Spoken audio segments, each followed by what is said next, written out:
The 425th Separate, Skala, battalion of the Ukrainian Armed Forces have successfully conducted an operation and seized a large stronghold of the occupying Russian army near the village of Noviy Put, in Russia's Kursk region. The stronghold, which had multiple armored vehicles and had been fortified by the invaders for a long time, was surrounded by mined areas and concrete barriers.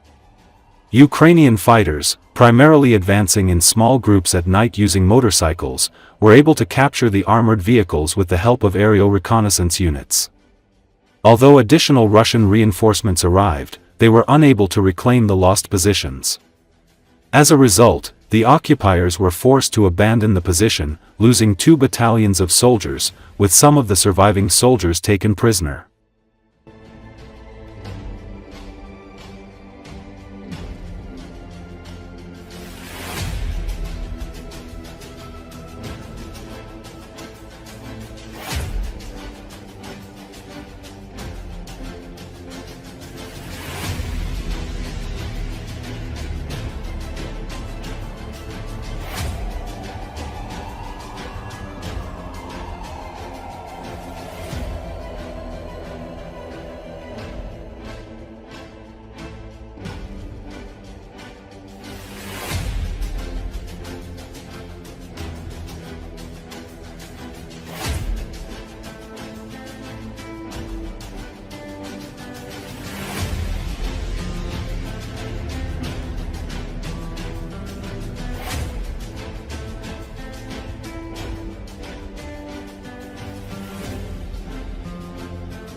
The Russian enterprise Elaba in Tatarstan, which produces shaheeds for strikes on Ukraine, has repeatedly been the target of attacks by the defense forces, and strikes on it must continue. Otherwise, the enemy will be able to work in hothouse conditions. This was stated by the editor-in-chief of the publication Defense Express, Oleg Katkov, on air at Espresso. Commenting on a recent Russian propaganda video about the work of a plant producing attack drones, he noted that the Russians have very skillfully built these logistics chains and are managing to increase production. As for the volumes, according to estimates of the main intelligence directorate of the Ministry of Defense of Ukraine, at the beginning of the summer, there were 90 units of Shahed per day. This does not only mean Elaba. A certain number is also being assembled in Izhevsk at Kupol. Now, obviously, we are talking about 100, perhaps even a little more. That is, they continue to scale up. As for who is helping, oil is helping. The Russian budget is helping. 40% of it goes to the war. Katkov explained. According to him, as of now, the Shaheds have already become the main means of delivering combat units for the Russians, as opposed to missiles.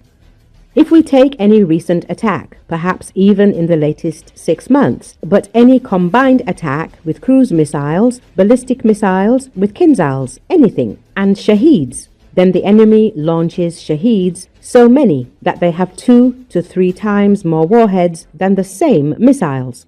That is, conventionally, missiles are responsible for delivering approximately 10 to 15,000 tons of explosives. Shaheeds for 20 to 30,000, he said. The expert expressed the opinion that if Elaba is not attacked, the enemy will be able to work in hothouse conditions. At the same time, he admitted that it is difficult to attack the enterprise because the region has powerful air defense. There are individual attacks, but the big problem is that there is a very powerful air defense position area there. At least in the footage, when Ukrainian drones do fly over, you can see the work of the pantsers. There are also TORs here. And probably, I am sure, there are S-400s. There are strategic facilities there. There is a triangle. This industrial economic zone Elaba, the Kama hydroelectric power station, a little further to the east there is Naberezhny Chelny. There is Kamaz, the expert added.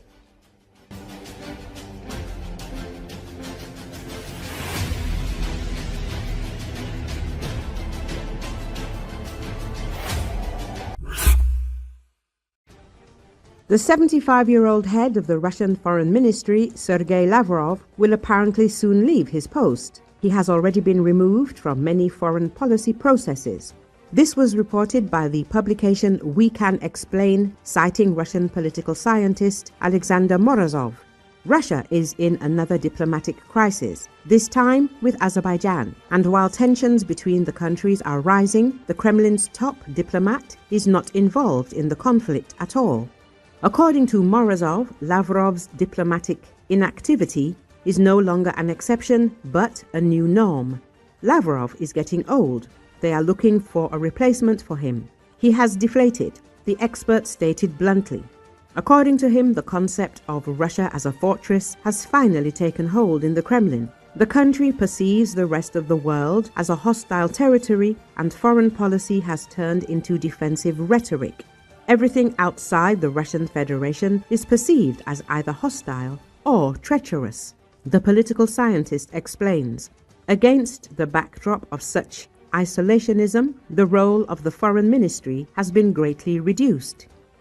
Lavrov has essentially ceased to be a negotiator and has become a relay of the Kremlin's ideological directives. His task now is to hold the line, maintaining the image of the Russian Federation as a state against which global conspiracy is being woven, says Morozov.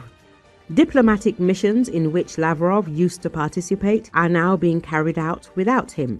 Thus, Patriarch Kirill went to Baku instead of the head of the foreign ministry, further evidence that the real weight of the foreign ministry has disappeared. The foreign ministry has lost its former weight because Russia is no longer perceived as a major political player. The political scientist notes. In addition to political reasons, there are also personal ones. Lavrov has noticeably deteriorated physically, and rumors about his possible resignation have been circulating for a long time. The question of Lavrov's departure will be raised more and more actively, Morozov noted. Among Lavrov's possible successors are the Vice Speaker of the Federation Council, Konstantin Kosachev, as well as Russia's permanent representative to the UN, Vasily Nebenzia. The latter distinguished himself with a number of scandalous statements, in particular, spreading ridiculous fakes about combat mosquitoes.